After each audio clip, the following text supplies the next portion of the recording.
Chapter 33. When Mr. St. John went, it was beginning to snow. The whirling storm continued all night.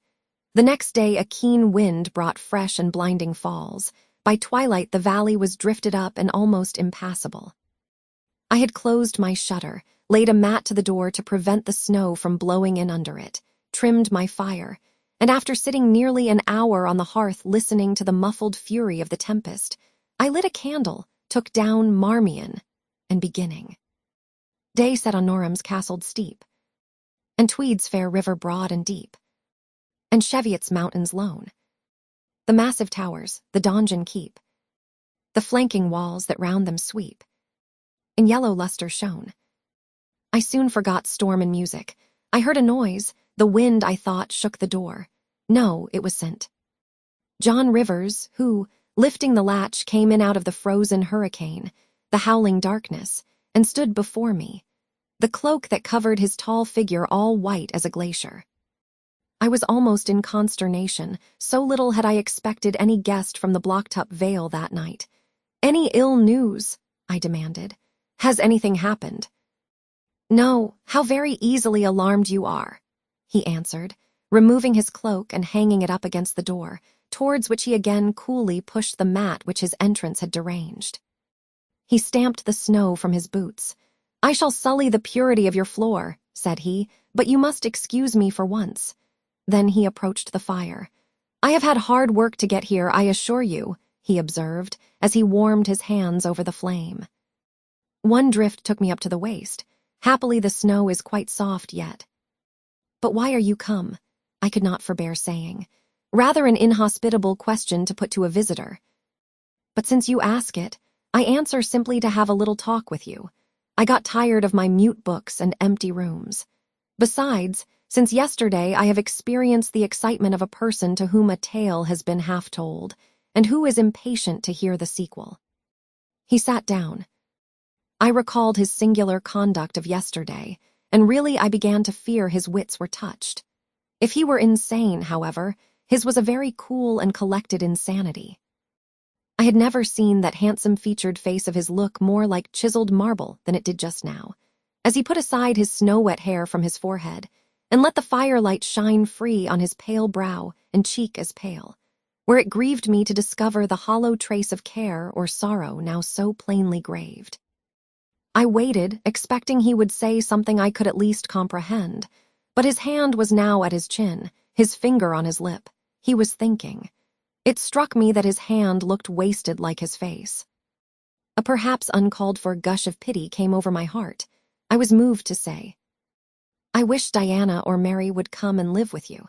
It is too bad that you should be quite alone. And you are recklessly rash about your own health." "Not at all," said he. "I care for myself when necessary. I am well now. What do you see amiss in me?" This was said with a careless, abstracted indifference, which showed that my solicitude was, at least in his opinion, wholly superfluous. I was silenced. He still slowly moved his finger over his upper lip, and still his eye dwelt dreamily on the glowing grate. Thinking it urgent to say something, I asked him presently if he felt any cold draught from the door, which was behind him. "No, no," he responded shortly and somewhat testily.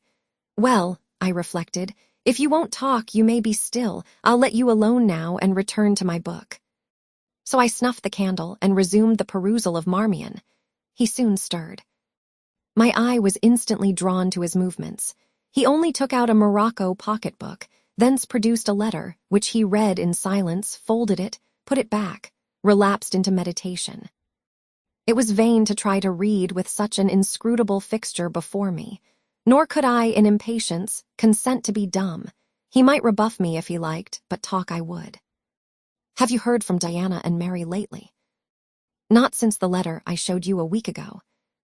"There has not been any change made about your own arrangements. You will not be summoned to leave England sooner than you expected." "I fear not, indeed.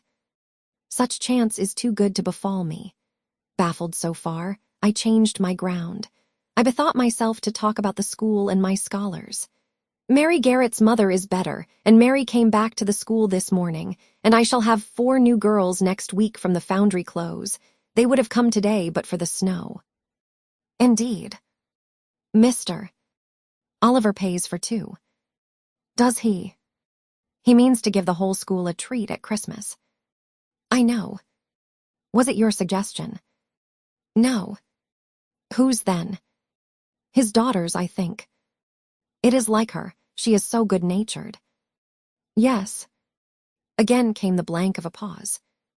The clock struck 8 strokes. It aroused him. He uncrossed his legs, sat erect, turned to me. "Leave your book a moment and come a little nearer the fire," he said. Wondering, and of my wonder finding no end, I complied. "Half an hour ago," he pursued, "I spoke of my impatience to hear the sequel of a tale. On reflection, I find the matter will be better managed by my assuming the narrator's part and converting you into a listener. Before commencing, it is but fair to warn you that the story will sound somewhat hackneyed in your ears, but stale details often regain a degree of freshness when they pass through new lips. For the rest, whether trite or novel, it is short. 20 years ago, a poor curate, never mind his name at this moment, fell in love with a rich man's daughter.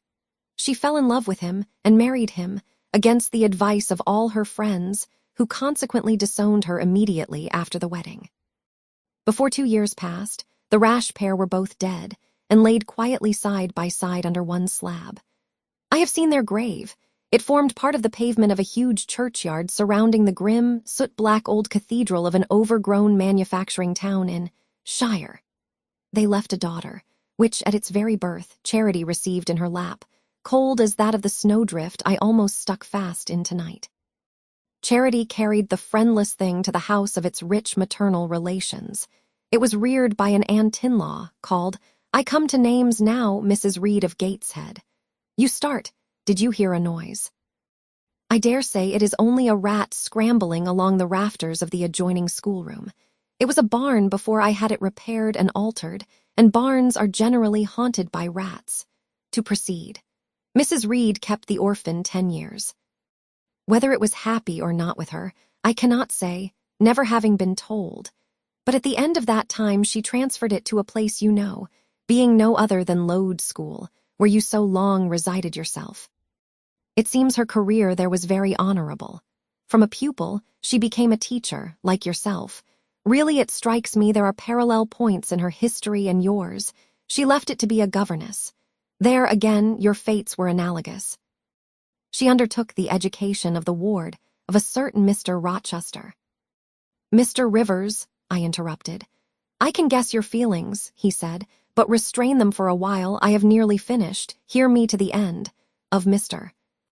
Rochester's character I know nothing, but the one fact that he professed to offer honorable marriage to this young girl, and that at the very altar she discovered he had a wife yet alive, though a lunatic. What his subsequent conduct and proposals were is a matter of pure conjecture. But when an event transpired which rendered inquiry after the governess necessary, it was discovered she was gone.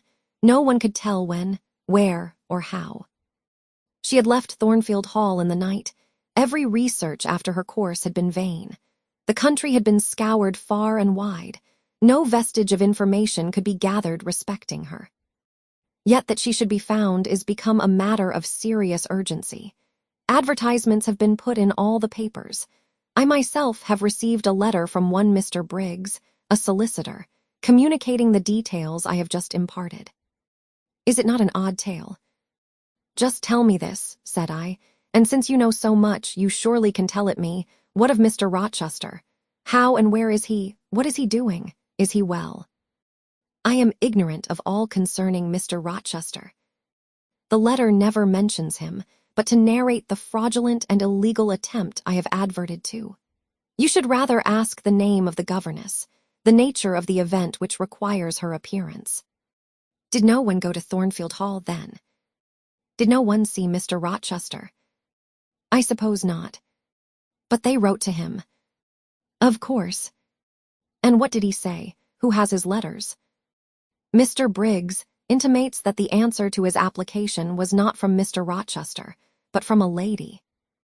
It is signed Alice Fairfax. I felt cold and dismayed. My worst fears then were probably true. He had in all probability left England and rushed in reckless desperation to some former haunt on the continent.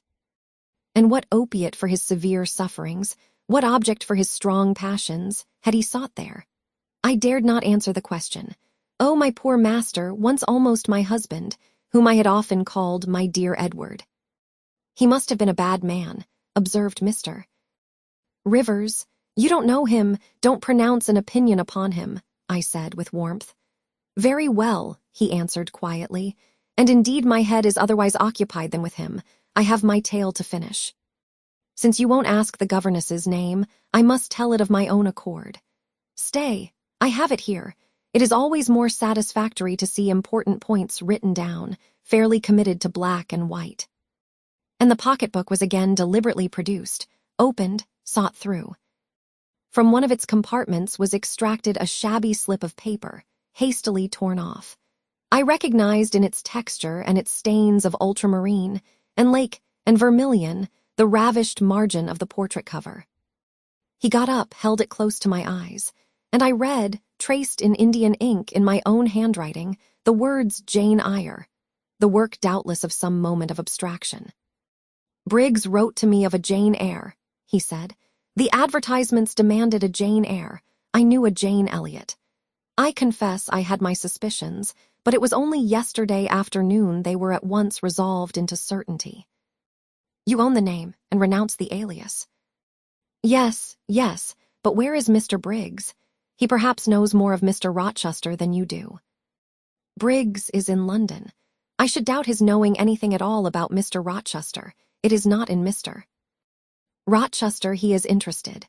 Meantime, you forget essential points in pursuing trifles. You do not inquire why Mr. Briggs sought after you, what he wanted with you. Well, what did he want? Merely to tell you that your uncle, Mr. Eyre of Madeira, is dead, that he has left you all his property, and that you are now rich, merely that, nothing more. I, rich. Yes, you, rich, quite an heiress. Silence succeeded. You must prove your identity, of course, resumed St. John presently. A step which will offer no difficulties. You can then enter on immediate possession. Your fortune is vested in the English funds. Briggs has the will and the necessary documents. Here was a new card turned up. It is a fine thing, reader, to be lifted in a moment from indigence to wealth. A very fine thing, but not a matter one can comprehend or consequently enjoy all at once. And then there are other chances in life far more thrilling and rapture-giving. This is solid, an affair of the actual world, nothing ideal about it. All its associations are solid and sober, and its manifestations are the same. One does not jump and spring and shout hurrah. At hearing one has got a fortune, one begins to consider responsibilities and to ponder business. On a base of steady satisfaction rise certain grave cares, and we contain ourselves and brood over our bliss with a solemn brow. Besides, the words legacy, bequest, go side by side with the words death, funeral. My uncle, I had heard, was dead, my only relative. Ever since being made aware of his existence, I had cherished the hope of one day seeing him. Now I never should. And then this money came only to me, not to me and a rejoicing family, but to my isolated self. It was a grand boon, doubtless, and independence would be glorious. Yes, I felt that. That thought swelled my heart. You unbend your forehead at last, said Mr. Rivers.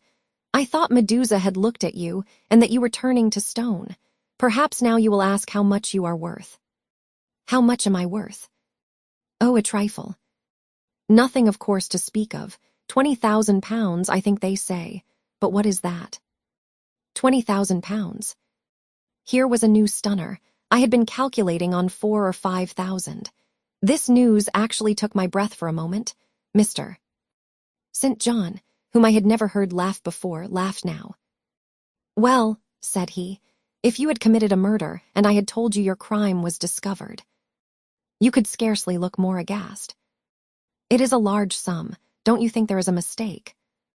No mistake at all. Perhaps you have read the figures wrong. It may be 2,000. It is written in letters, not figures. 20,000. I again felt rather like an individual of, but average gastronomical powers, sitting down to feast alone at a table spread with provisions for 100. Mr. Rivers rose now and put his cloak on. "If it were not such a very wild night," he said, "I would send Hannah down to keep you company. You look too desperately miserable to be left alone." But Hannah, poor woman, could not stride the drift so well as I. Her legs are not quite so long, so I must e'en leave you to your sorrows. Good night. He was lifting the latch. A sudden thought occurred to me. "Stop 1 minute," I cried. "Well, it puzzles me to know why Mr. Briggs wrote to you about me, or how he knew you, or could fancy that you, living in such an out-of-the-way place, had the power to aid in my discovery." "Oh, I am a clergyman," he said, "and the clergy are often appealed to about odd matters." Again the latch rattled. "No, that does not satisfy me," I exclaimed, and indeed there was something in the hasty and unexplanatory reply which, instead of allaying, piqued my curiosity more than ever. "It is a very strange piece of business," I added. "I must know more about it." "Another time." "No, tonight, tonight." And as he turned from the door, I placed myself between it and him. He looked rather embarrassed. "You certainly shall not go till you have told me all," I said. "I would rather not just now." "You shall, you must. I would rather Diana or Mary informed you." Of course, these objections wrought my eagerness to a climax. Gratified it must be, and that without delay, and I told him so. "But I apprised you that I was a hard man," said he, "difficult to persuade. And I am a hard woman, impossible to put off. And then," he pursued, "I am cold. No fervor infects me. Whereas I am hot, and fire dissolves ice. The blaze there has thawed all the snow from your cloak. By the same token, it has streamed on to my floor and made it like a trampled street. As you hope ever to be forgiven, Mr. Rivers, the high crime and misdemeanor of spoiling a sanded kitchen, tell me what I wish to know." "Well then," he said, "I yield, if not to your earnestness, to your perseverance. As stone is worn by continual dropping. Besides, you must know some day, as well now as later. Your name is Jane Eyre." "Of course, that was all settled before. You are not, perhaps, aware that I am your namesake, that I was christened St. John Eyre Rivers." "No, indeed. I remember now seeing the letter E comprised in your initials written in books you have at different times lent me, but I never asked for what name it stood. But what then? Surely." I stopped. I could not trust myself to entertain, much less to express, the thought that rushed upon me, that embodied itself, that, in a second, stood out a strong, solid probability. Circumstances knit themselves, fitted themselves, shot into order. The chain that had been lying hitherto a formless lump of links was drawn out straight. Every ring was perfect, the connection complete. I knew, by instinct, how the matter stood, before St. John had said another word, but I cannot expect the reader to have the same intuitive perception, so I must repeat his explanation. My mother's name was Eyre. She had 2 brothers. One a clergyman, who married Miss Jane Reed of Gateshead. The other John Eyre, Esquire, merchant, late of Funchal, Madeira.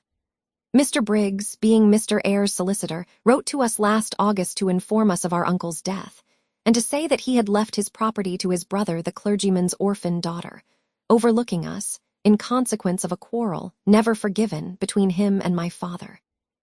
He wrote again a few weeks since, to intimate that the heiress was lost, and asking if we knew anything of her. A name casually written on a slip of paper has enabled me to find her out. You know the rest. Again he was going, but I set my back against the door. "Do let me speak," I said. "Let me have 1 moment to draw breath and reflect." I paused. He stood before me, hat in hand, looking composed enough. I resumed. "Your mother was my father's sister." "Yes." "My aunt, consequently." He bowed.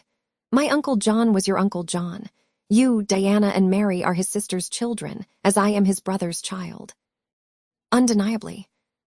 "You 3, then, are my cousins. Half our blood on each side flows from the same source." "We are cousins, yes." I surveyed him.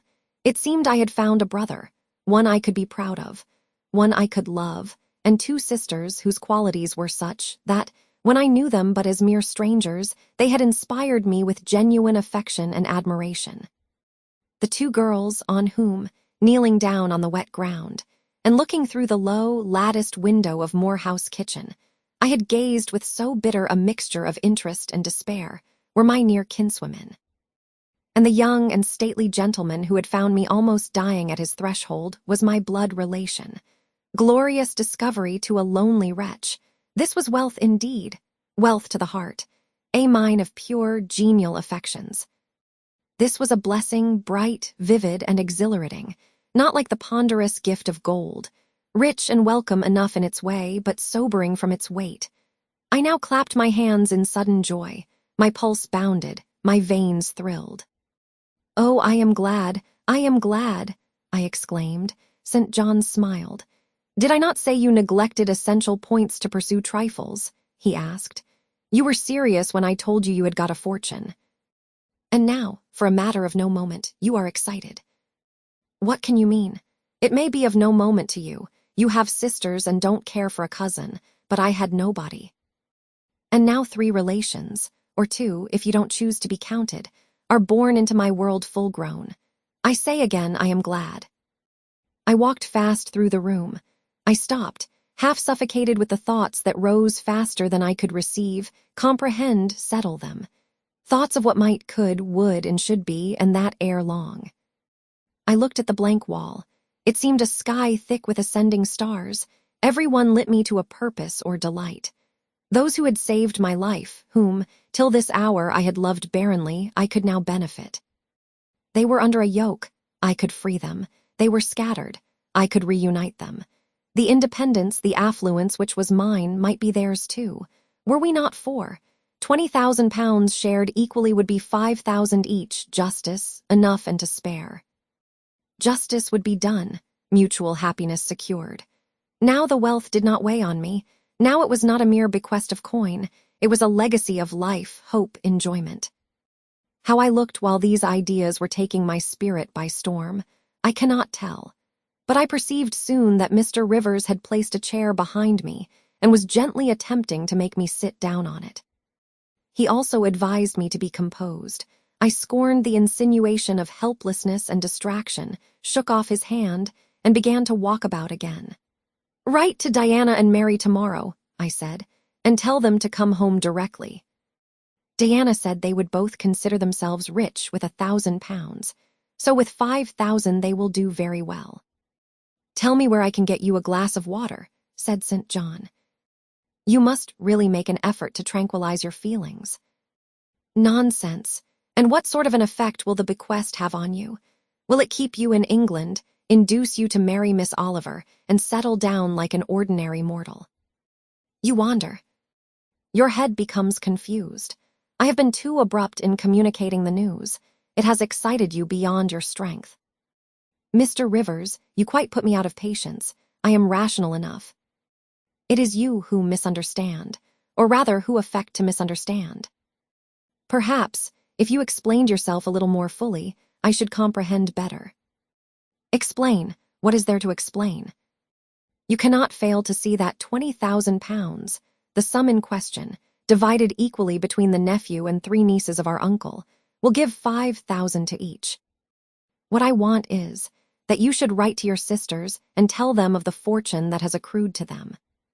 "To you, you mean?" "I have intimated my view of the case. I am incapable of taking any other. I am not brutally selfish, blindly unjust, or fiendishly ungrateful. Besides, I am resolved I will have a home and connections. I like Morehouse, and I will live at Morehouse. I like Diana and Mary, and I will attach myself for life to Diana and Mary. It would please and benefit me to have £5,000. It would torment and oppress me to have 20,000. Which, moreover, could never be mine in justice, though it might in law. I abandon to you, then, what is absolutely superfluous to me. Let there be no opposition and no discussion about it. Let us agree amongst each other and decide the point at once. This is acting on first impulses. You must take days to consider such a matter, ere your word can be regarded as valid. Oh, if all you doubt is my sincerity, I am easy. You see the justice of the case. I do see a certain justice, but it is contrary to all custom. Besides, the entire fortune is your right. My uncle gained it by his own efforts. He was free to leave it to whom he would. He left it to you. After all, justice permits you to keep it. You may, with a clear conscience, consider it absolutely your own. With me, said I, it is fully as much a matter of feeling as of conscience. I must indulge my feelings. I so seldom have had an opportunity of doing so.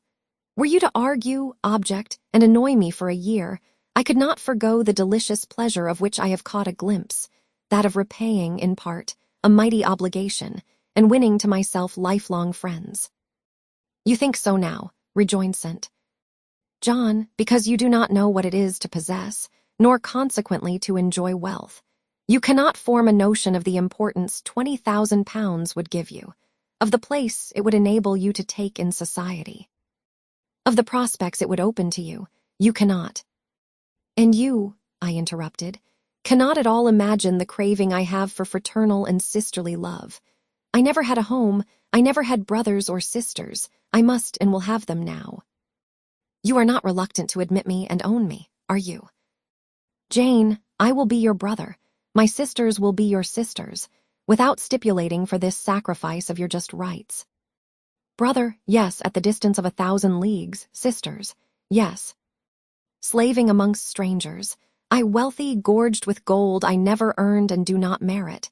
You penniless, famous equality and fraternization, close union, intimate attachment. But, Jane, your aspirations after family ties and domestic happiness may be realized otherwise than by the means you contemplate. You may marry. Nonsense again, marry. I don't want to marry and never shall marry. That is saying too much. Such hazardous affirmations are a proof of the excitement under which you labor. It is not saying too much. I know what I feel, and how averse are my inclinations to the bare thought of marriage. No one would take me for love, and I will not be regarded in the light of a mere money speculation. And I do not want a stranger, unsympathizing, alien, different from me. I want my kindred, those with whom I have full fellow feeling. Say again you will be my brother. When you uttered the words I was satisfied, happy. Repeat them, if you can, repeat them sincerely. I think I can.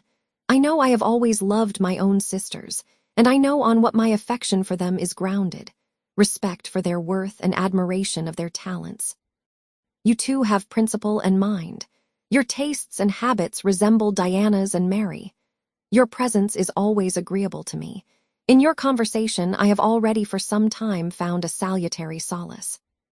I feel I can easily and naturally make room in my heart for you, as my third and youngest sister. Thank you, that contents me for tonight. Now you had better go, for if you stay longer, you will perhaps irritate me afresh by some mistrustful scruple. And the school, Miss Eyre?